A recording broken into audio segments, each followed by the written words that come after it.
Forgetting the lyrics on stage with Bob Dylan and being father to Catwoman, Lenny Kravitz has come a long way from living in his busted rental car.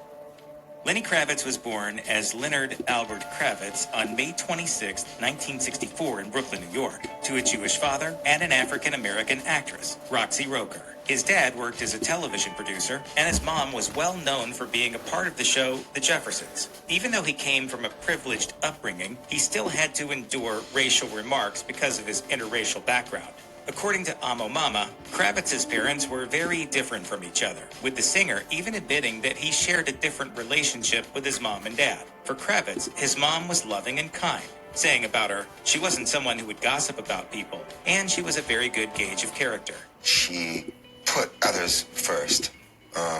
She was incredibly kind and very fair. As for his father, Kravitz believed that his father was someone who believed in tough love and tried to discipline his son. That said, his father did love him, but at the same time, Kravitz couldn't help but be scared of him when he was little. Their family ended up in Hollywood because of Roker's acting commitments, and it was there that Kravitz discovered his passion for music. He wrote about his roots in his 2020 memoir, Let Love Rule, saying, "I am deeply two-sided, black and white, Jewish and Christian, Manhattan and Brooklynite." His childhood was essentially made up of extremes. The Associated Press reports that the singer would spend time in a relatively rough Brooklyn neighborhood and also at a fancy apartment building in Manhattan. Even his food was diverse, as he tried everything from fancy meals to staple food like fried fish with cornmeal. He went on to describe his lifestyle by writing, "The extremes really work for me. I felt them. I'm comfortable living in a car or a box or a tent or a trailer, and I'm comfortable living in a mansion."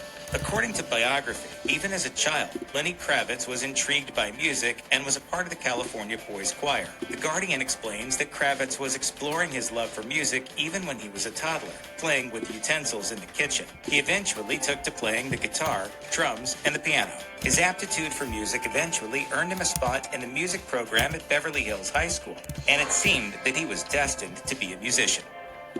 According to biography, after he left home, he struggled to break into the music industry. Around this time, Kravitz also found out his parents decided to get a divorce. When it came to his parents' relationship, things had been sour for a long time. His dad had a track record for cheating on his mom from the time Kravitz was a kid. According to Kravitz, his father was frustrated about the fact that his wife and son were able to achieve things he didn't, adding, "I could understand what it was with other women because he felt he needed to be the man, although he already was the man, and my mother treated him as the man.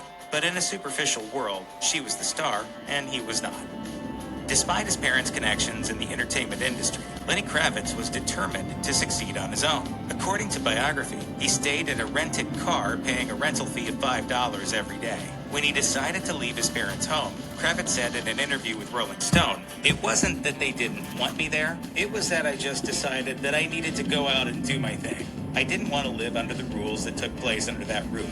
Basically, I lived in friends' houses, recording studios, cars. Most nights, Kravitz would sleep in front of his girlfriend's home, but that wasn't without its challenges. One day, the couple had a fight, and Kravitz slammed his car shut and broke the window. With no window, Kravitz obviously didn't sleep comfortably. Around the same time, Kravitz was holding odd jobs, working in fish markets, shoe shops, and more just to make ends meet. In 1987, Lenny Kravitz eloped with actor Lisa Bonet. The duo had their daughter, Zoe Kravitz, a year later. Even around this time, Kravitz didn't live lavishly. He and his budding family were roughing it out in a loft in New York, and as Kravitz described it to The Guardian, it was still grungy there. Artists were squatting, people were held up at knife point. Their bohemian life inspired later Kravitz's debut hippie-sounding album, Let Love Rule. But even at the time, things were still hard. Without a label, Kravitz had to innovate and work within his means. As for how he was inspired to come up with Let Love Rule, Kravitz said that it came to him out of the blue. He wrote the words Let Love Rule on a wall and decided to work on it with a guitar after passing the wall every day. Even though he finished the album, Kravitz found himself fighting to lock down a deal because labels couldn't understand him and his music. Luckily, he ended up meeting with someone at Virgin Records who loved his style and gave him a life-changing offer. At the same time, other labels offered to sign him once they realized Virgin was trying to nab him, but he stayed with Virgin Records, explaining that he knew he'd get a true chance to evolve and develop with the label.